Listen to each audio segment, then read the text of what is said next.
warbixintan kooban waxaan ku eegaynaa waa sidee xaaladda degmada Awdheegle ee gobolka Shabeellaha Hoose 7 bilood kadib markii Al-Shabaab laga saaray. ciidanka xoogga dalka Soomaaliyeed ayaa maleeshiyaadka argixisada Al-Shabaab degmadaasi Awdheegle ka saaray bartamihii bishii Agoosto sanadkii 2019 waxa degmadaasi haatan ku soo laabanaya adeegyadii guud ee bulshada sida ganacsiga, isu socodkii dadweynaha iyo waxbarashada iyo noloshii kale ee caadiga ahayd ee bulshada ku dhaqan degmadaasi.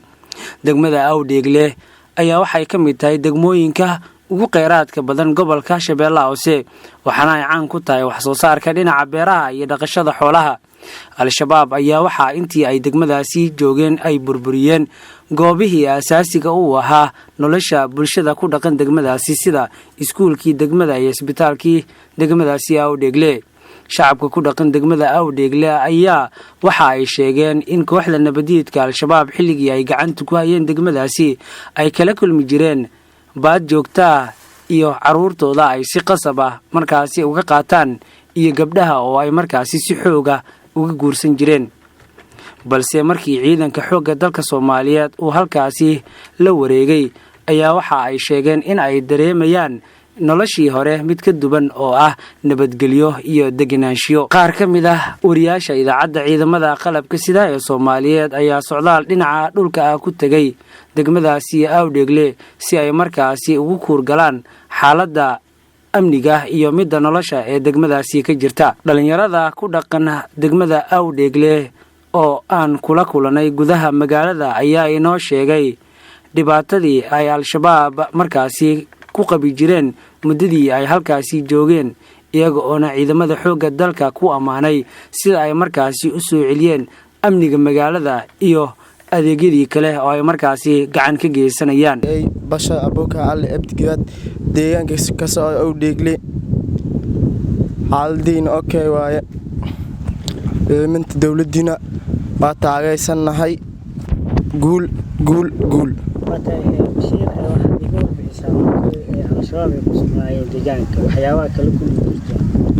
أنا waxaa mootilay waxaan ku shaqeynay mooto deegaan mooay ilaa jinaan ilaa afgooy maxaa kala kulmi joog waxaan naga qaaday mooto lacag $15 bishii markay ciidanka yimaadeen okay way hadda Al-Shabaab dhibaatooyin ugu badan oo ay geysteen dhalinyarada degmada Awdheegle hadda food no joint food waana naga jaa su'aal James waana naga jeexa deegaanka Awdheegle nahay shacabka kamid yahay idinki askarta iyo mana anaga waan isfahanay alxamdulillah deegaanka nabad way alxamdulillah dib la ma jira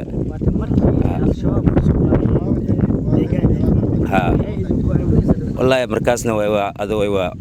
xariir jiray waxaya mana waqtaasi hadda ismid maha hadda fiican alxamdulillah wallahi weerarkiya shabaab wallahi waxa dareemay alxamdulillah door marad oo arbacad deegaanka degmada Awdheegle deegaanka soo qaadeen dagaal ciidankina waa alxamdulillah waa dagaaleen hadda nabad qabnay alxamdulillah waa fiicanay wallahi. ciidanka xoogga dalka Soomaaliyeed ayaa soo celiyay adeegyadii ay u baahnayeen dhalinyarada degmada Awdheegle sida markaasi in ay ciyaaraan kubadda cagta iyo ciyaaraha kale ay daneenayaan. waxa sidoo kale ay markaasi xor u noqdeen in qaabka ay doonaan ay u labistaan telefoonada casriga ee smartphone-kana ay qaataan, taasi oo ay markaasi kaga mahadceliyeen dhalinyarada ciidanka xoogga dalka Soomaaliyeed. halkan waa suuqa ugu weyn Awdheegle, waxa ka jira amni iyo xasilooni. dadka waxay markaasi ku ganacsanayaan si degan oo markaasi qof walba ganacsigii uu haystay ayuu markaasi ka ganacsanayaa, iyadoo ay dadkana ay waxyaabaha ay doonayaan ay halkaasi ka iibsanayaan. muddadii maleeshiyaadka Al-Shabaab ay gacanta ku hayeen Awdheegle waxay shacabka ka qaadi jireen lacag baad ah, sidoo kale waxa ay xoolahooda uga qaadan jireen si qasab ah. caruurta ayay ka askareyn jireen, haweenkana midii ay doonaan si qasab ah ayay ku guursan. halkan aad u jeedaan waa guri xilligii ay doonaan ay haweenka degmadaasi ku dhaqan Awdheegle ugu yeeri jireen maleeshiyaadka al-shabaab si markaasi fikradaha ay wataan uga dhaadhiciyaan midii ay doonaan markaasi si qasab ah ay markaasi ugu kaxeystaan. mid ka mid ah haweenka ku dhaqan Awdheegle oo markaasi sababo amni darteed aan u qarin muuqaalkeeda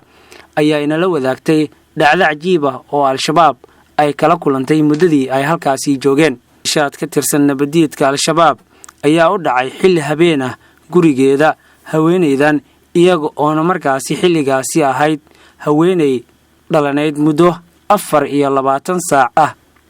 waxa ay sheegtay markii ay guriga u soo dhaceen in markaasi lagu amray inay bixiso lacag dhan $100 maadaama ay dhashay wiil,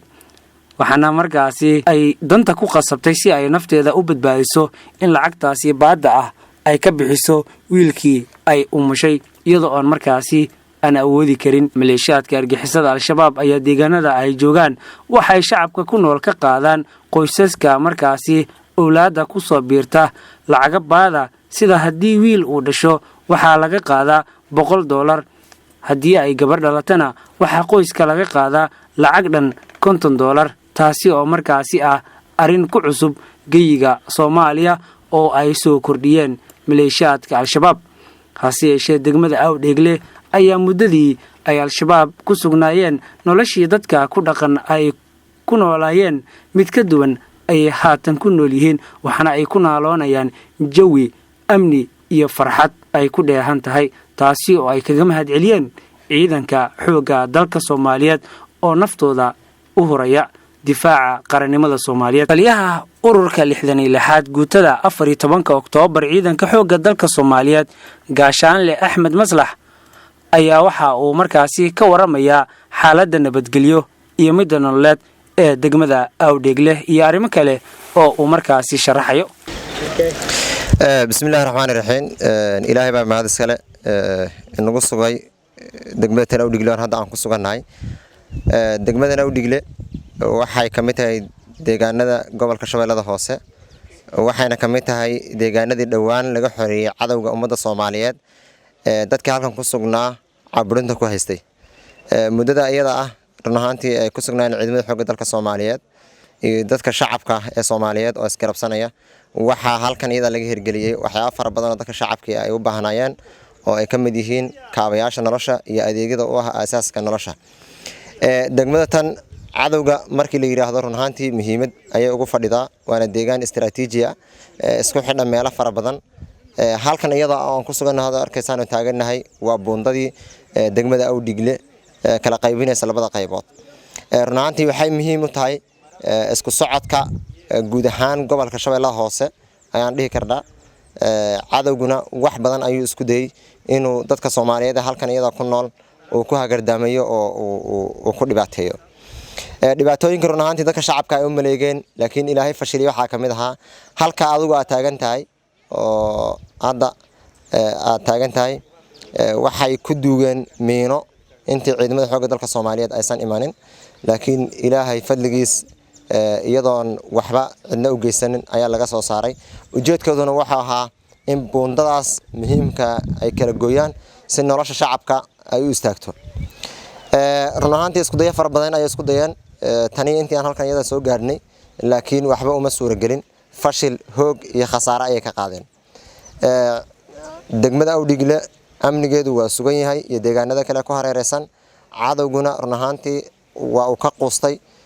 kadib markuu isku dayay wax kasto awoodiisa iyo xeelad kasto oo adeegsan karay inuu halkan iyada soo gaaro uma suuragelin. taasna waxay ku sugnaatay fadliga Ilaahay, dadaalka ciidanka xoogga dalka Soomaaliyeed gaar ahaan ururka 66aad ee guutada 14 Oktoobar oo degmadan tan iyada maanta mas'uulka ah iyo dadka deegaanka run ahaantii oo iskaashanaya. dadka deegaanka iyo ciidanka xoogga dalka Soomaaliyeed ee halkan iyada ku sugan xiriir wanaagsan iyo wada shaqayn ayaa ka dhaxaysa. waxay sunnahay awlaad iyo waalidkood isumanihin ciidan meel ku xayiraysan iyo shacab la ilaalinayo. run ahaantii calaaqad wanaagsan ayaa naga dhaxeeya, waana mid loo baahan yahay in dadka shacabka la soo jiito run ahaantii lana baabi'iyo fikradii khaldanayd ee ahayd in qof askariga Soomaaliyeed markii la arko ay niyada kaga soo dhacdo nin mooryaana nin tuuga nin qawleysata ah nin balwad leh oo dadka shacabka argagax geliya taas ayada ayaan isku daynay inaan burburino meeshana ka saarno bedelkeedina dadka shacabka aan siino muuqaal qurux badan oo askariga Soomaaliyeed oo uu ku sifaysan yahay askariga Soomaaliyeed dadka shacabka hadda waxay ogsoon yihiin inuu yahay nin geesiya waxay ogsoon yihiin nin akhlaaq leh waxay ogsoon yihiin inuu yahay nin aan balwad lahayn waxay ogsoon yihiin inuu yahay nin nadiif ah waxay ogsoon yihiin askariga Soomaaliyeed uu yahay kii ay ku nasan lahaayeen kii ay dugsan lahaayeen ee uusan ahayn kii ay ka carar lahaayeen dadka Soomaaliyeed ee ku sugan degmada Awdhiigle iyo deegaanada kale ku hareeraysan waxaan u soo jeedinaynaa in degmadoodu ay nabad tahay isla markaasina ay ganacsiyada si xor ah u ganacsadaan waqtiga rabtaan socdaan waqtiga rabtaan ay ganacsadaan amniga guudna laga wada shaqeeyo waxaan u soo jeedinaynaa baaqa in amniga guud laga wada shaqeeyo sababtoo haddii aan amniga guud laga wada shaqeynin lama helayo waxbarasho lama helayo caafimaad lama helayo ganacsi lama helayo in qofku uu nabadda uu u baahan yahay uu helo markii nabad la helo ayaa wax walba imaanayaan baaqaas ayaan u soo jeedinaynaa waxaan ka codsanaynaa cid kasta